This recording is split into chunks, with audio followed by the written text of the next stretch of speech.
Continue किया और साल भर यही मंदी रही, तो उसका फिर रिपल इफेक्ट होगा, फिर वो कंटिन्यू करेगा और फिर मंदी दूसरी मंदी को लाएगी, फिर तीसरी मंदी को लाएगी और फिर इसका जो कास्केडिंग इफेक्ट है वो इकोनॉमी पर बढ़ता जाएगा और फिर इसका इफेक्ट दूसरे इंडस्ट्री पर भी पड़ेगा, जो बाकी जो सर्विस सेक्टर है उस पर पड़ेगा, बढ़ेगा। आप देखिए कि सिर्फ कार नहीं बिकती है, गाड़ियां नहीं बिकती हैं, उनका जो फिर सर्विस सेक्टर है वो इससे इफेक्टेड होता है।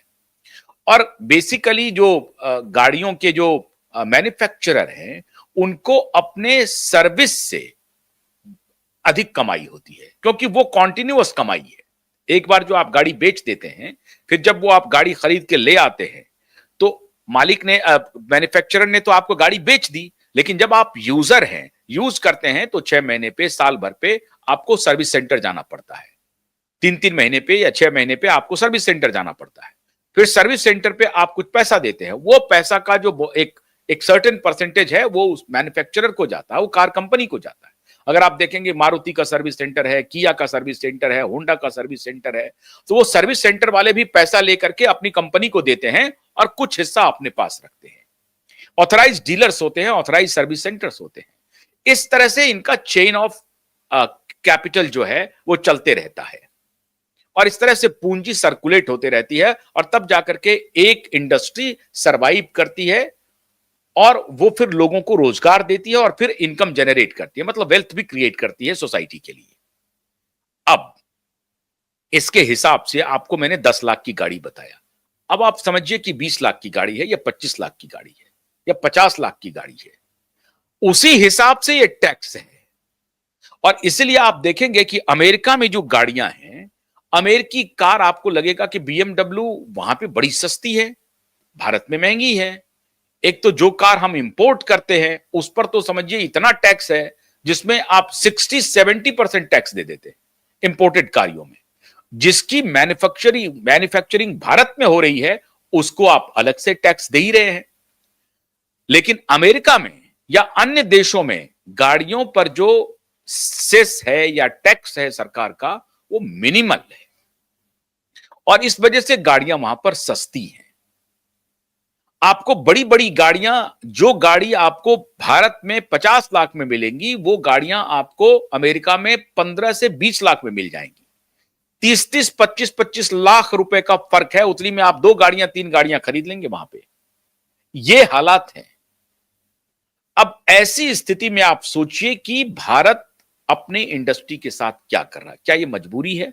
अब आंकड़ा देखिए, भारत लगातार जीएसटी को लागू किए हुए 8-9 साल हो गए। अब जिसको आप अपोजिशन वाले इसको गब्बर सिंह टैक्स कहते हैं, कई दफा ये गब्बर सिंह टैक्स दिखता है, लेकिन भारत ने ये टैक्स तसीला, मतलब भारत सरकार ने ये टैक्स लिया, हमसे, आपसे, कंज्यूमर से टैक्स लिया। अब टैक्स ले करके ये बात ठीक है कि इंफ्रास्ट्रक्चरल डेवलपमेंट हो रहे हैं, एयरपोर्ट्स बन रहे हैं, सड़कों का जाल बिछ रहा है, रेलवे ट्रैक बन रहे हैं और भी डेवलपमेंटल वर्क हो रहे हैं। दूसरी तरफ 80 करोड़ को आप खाना भी दे रहे हैं, मुफ्त का खाना भी दे रहे हैं 80 करोड़ लोगों को। तो एक वेलफेयर स्टेट का भी ध्यान रखना है, इंफ्रास्ट्रक्चरल ग्रोथ का भी ध्यान रखना है और टैक्स को वसूलना भी है। तो सरकार को लगा कि हम कुछ दिन तक एक शोषक सरकार के रूप में काम करें, हम लोगों से ज्यादा टैक्स लें और फटाफट इंफ्रास्ट्रक्चर का विस्तार कर लें, क्योंकि एक बार अगर सड़कें बन गई तो 4 साल 5 साल तक फिर सड़कें चलती है, फिर उसका मरम्मत होती है। नई सड़क बनाने का कॉस्ट और मरम्मत का कॉस्ट, दोनों में आसमान धरती का फर्क है।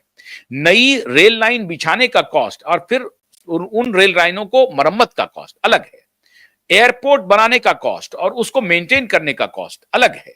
मतलब इंफ्रास्ट्रक्चर में वन टाइम इन्वेस्टमेंट डालना पड़ेगा और लगातार अगर आप वर्ल्ड बैंक से या आईएमएफ से, इंटरनेशनल मॉनेटरी फंड से या वर्ल्ड बैंक से, दुनिया के अन्य देशों से अगर आप पैसा कर्ज लेते रहेंगे तो फिर आपको उन कर्जों को चुकाना भी पड़ता है, यह भी मजबूरी होती है।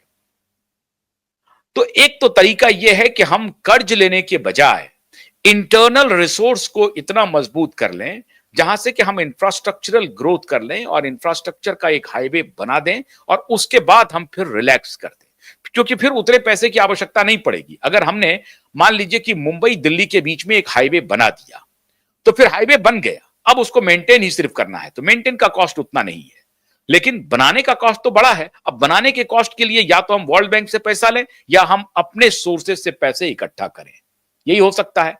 तो सोर्सेज जो आपके पास है, और इसीलिए हमारी जो आबादी है वो बहुत बड़ा कंज्यूमर बेस है। हम कंजम्पशन ओरिएंटेड सोसाइटी हैं, उपभोक्ता हैं, और इसीलिए दुनिया की नजर हमें उपभोक्ता के तरीके से ही देखती है, और वो उपभोक्ता बनाए रखना चाहती है। वो कहती है हम कोई मैन्युफैक्चरर नहीं बने, हम कोई डेवलपर नहीं बने, हम यहां से गाड़ी बनाएं और एक्सपोर्ट करें, वो उनकी इच्छा नहीं है। इसीलिए हमारी हमारी इंफ्रास्ट्रक्चर भी उस साइकिल में फंसती रहेगी, ना हमारी कभी इंफ्रास्ट्रक्चर बिल्ड होगी और ना हम मैन्युफैक्चरर उस तरह से होंगे जो हम एक्सपोर्ट कर पाएंगे। तो उनकी निगाह है, जो विकसित देश है, जिनको अपने पास विकसित इंफ्रास्ट्रक्चर है, तो उनको अपने इंफ्रास्ट्रक्चर पर बहुत ज्यादा पैसा खर्च नहीं करना पड़ रहा है, बाकी चीजों पर वो खर्च कर रहे हैं। इसलिए वो वेल्दी कंट्रीज कहला रहे हैं, क्योंकि उन्होंने अपने इंफ्रास्ट्रक्चर को बहुत पहले बिल्ड कर लिया है। उस तरह का इंफ्रास्ट्रक्चर हमारे यहां नहीं है।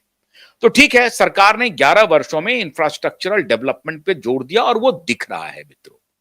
उत्तर प्रदेश जैसे प्रदेश में आज तकरीबन 26 एयरपोर्ट बन रहे हैं, जिसमें से आप अगर देखें तो अभी नोएडा के बगल में जेबर एयरपोर्ट है, नोएडा में गाजियाबाद का हिंडन एयरपोर्ट है, ऑपरेशनल है, प्रयागराज एयरपोर्ट ऑपरेशनल है, वाराणसी एयरपोर्ट ऑपरेशनल है, लखनऊ एयरपोर्ट ऑपरेशनल है, कुशीनगर एयरपोर्ट ऑपरेशनल है, और इसी तरीके से अन्य एयरपोर्ट्स भी बनते जा रहे हैं। और ये जो उड़ान जो स्कीम थी, उसके तहत आप कह सकते हैं कि जब प्रधानमंत्री ने पहले भी कहा था कि हवाई चप्पल में जो यात्रा कर रहे हैं वो भी हवाई सफर कर पाएंगे, वो रियलिटी में दिख रहा है। एयरपोर्ट के जाल बिछे हैं, 10-11 वर्षों में बहुत तेजी से विकास हुआ है। और जो एयरपोर्ट थे उसको अगर आप जाकर के देखें, आज से 11-12 साल पहले जो एयरपोर्ट थे और आज जो एयरपोर्ट है, आपकी आंखें चौंधिया जाएंगी। इतने खूबसूरत एयरपोर्ट्स बने हैं। अब ये और बात है कि उसमें बहुत पैसे की लूट भी हुई होगी, करप्शन भी हुआ होगा, इसमें कोई शक नहीं है। करप्शन तो पैरेलल इकोनॉमी बन गई है। अब हम आप आते हैं मूल विषय पे कि अगर ऑटोमोबाइल सेक्टर में सरकार जीएसटी में रिलीफ नहीं देती है तो इसका कास्केडिंग इफेक्ट होगा और इस इंडस्ट्री में त्राहिमाम मचने वाला है।